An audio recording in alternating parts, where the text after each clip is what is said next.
in not very good conditions and are not available for immediate deployment when they are needed by their commanders, because they are living very far from the station itself.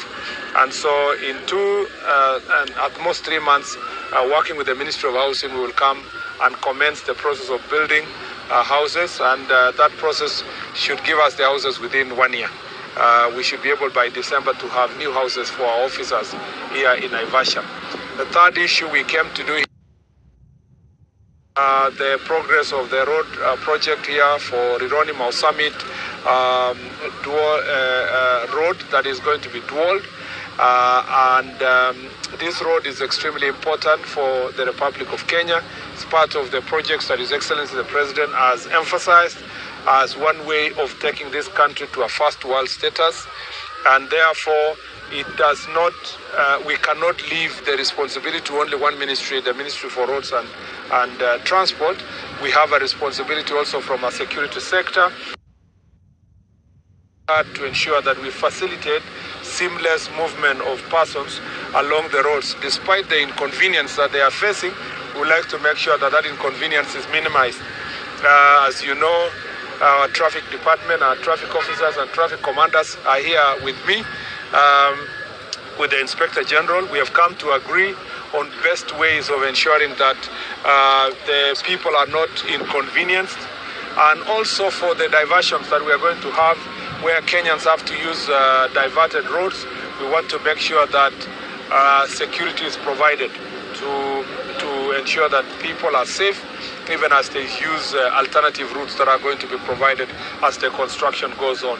We want to request the people of Kenya to bear with us and to bear with the government of Kenya, to bear with the Ministry of Roads and Transport, to bear with the Ministry of Interior and the National Police Service as we work very hard together to make sure that this project is completed in good time.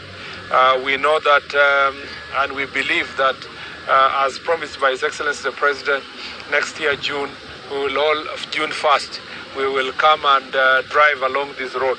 And you never know, it might even be earlier in some sections of this road. We have confidence that the contractors who are here and working with the engineers of the Ministry of Roads and Transport, together with the Cabinet Secretary and the team in that ministry, are going to do a very good job. And therefore, as a supporting cast in this massive project on the road to Singapore, the road to the first world, we are coming to play our small role to make sure that Kenyans are not inconvenienced, and even when they are inconvenienced, that inconvenience is minimized. As you know, a critical partner in these national government projects is the county government of Nakuru. I want to thank the governor because she has been pushing me throughout to say that there is a stalled infrastructure in Naivasha town. She has also been pushing me to come here to look at the police housing, because in her county tours, one of the times 2-3 months ago, she called to say that she didn't like the conditions that our police officers were living in, and we agree with her and we appreciate the partnership we have with county government, and I'm happy that the governor is here with us. There is also a role that is going to be played by the county officers in terms of inconveniences that will come to businesses, also inconvenience that comes to traffic, and so we are working together seamlessly to make sure that this function is delivered successfully. Thank you very much. Bwana Waziri, we have had high congestion on this road on when we have festivities. Yes. And of course we have the WRC and back and forth. Yes. It's a main corridor to the west. Correct. Of course, having those diversions is going to inconvenience. So how are you going to mitigate this? What will be the prospects for the motorists? Well, inevitably there will be inconvenience. Let me just say, we will not say that there will be no disruption. There will definitely be disruption, but it is nothing compared to the suffering we have undergone as the people of Kenya driving from Nairobi to the western part of the country. That inconvenience has been year in, year out, every day. The inconvenience we are undergoing between now and next year is temporary, because we know for sure that by June the same inconvenience again as a country. So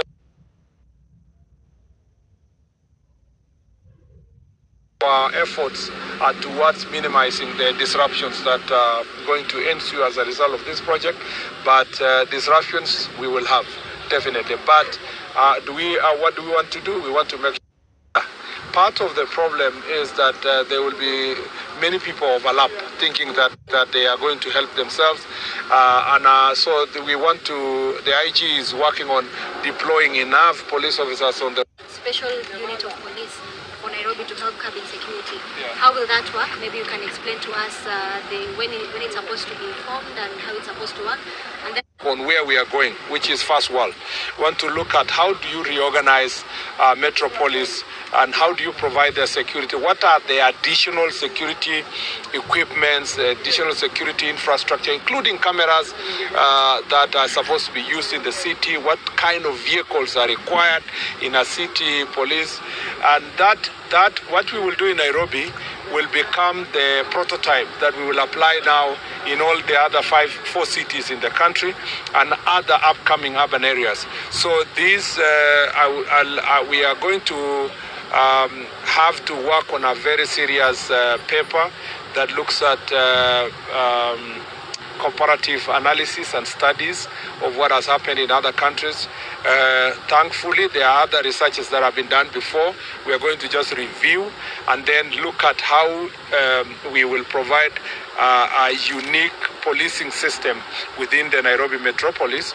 And once we are done, then we can take that to Nakuru, Kisumu, Mombasa, and Eldoret, and then other upcoming metropolis, so that we recognize that the challenges that police officers face in the city are unique and require a certain level of cooperation. In fact, part of our plans is to make sure that we incorporate the business community in the city, generally because we want to ensure that their CCTV systems are interoperable with the police one, so that it is quick to carry out investigations when we have issues. Remember that we are also working on revamping the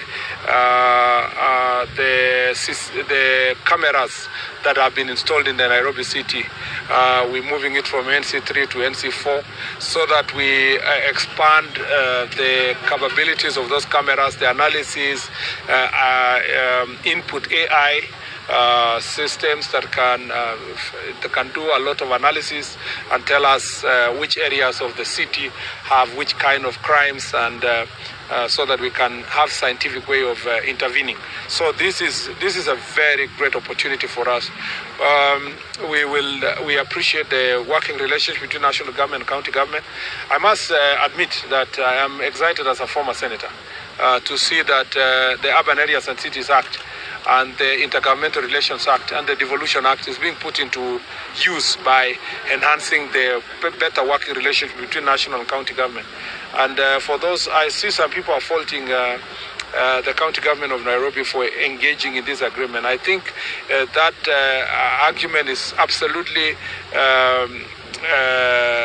erroneous.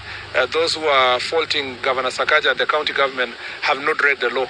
I speak here as a person who drafted the Urban Areas and Cities Act, the Intergovernmental Relations Act, even way before I became a senator, as a member of the Task Force on Devolved Government. And when we were drafting the Urban Areas and Cities Act, we envisaged the challenges that will be faced by the county government of Nairobi uniquely, because it's the capital city, and the constitution itself says the capital city of Kenya is Nairobi. And that is why in the Urban Areas and Cities Act we put a clause that says that there will be an agreement between the county government of Nairobi and the national government on how to govern the capital city, and that is in black and white. And that agreement is bolstered by Article 189 of the Constitution, which already provides for intergovernmental relations on how to work together and cooperate to build the city. So we are excited from the security sector that under that framework, we are sitting together with the national government, the pickpockets, the criminals, the gangs, the drug peddlers in the city are going to be dealt with by having a better system that is going to work as part of the Nairobi metropolis. On the investigations, first of all, let me say that we want to encourage political leaders in this political season to work closely with the security sector. If you have a function, a rally and meeting, it's important that you notify the police. For example, the recent rally in Kitengela was unfortunate because, first of all, it targeted market day. So there were so many Kenyans who were coming to the market who are not in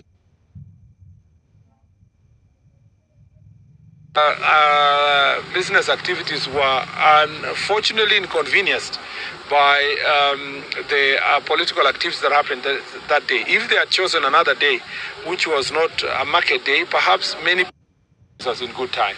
That also was unfortunate that the report was not given to the police officers so they can provide security.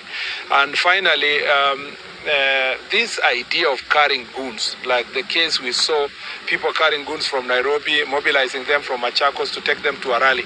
Why don't we just go and address the rally? Why don't you go and address the people of that area? Why take it to Kitengela if you have to carry people from Nairobi to go and address them? And then you carry them to go and cause chaos and violence. This idea of moving Kenyans and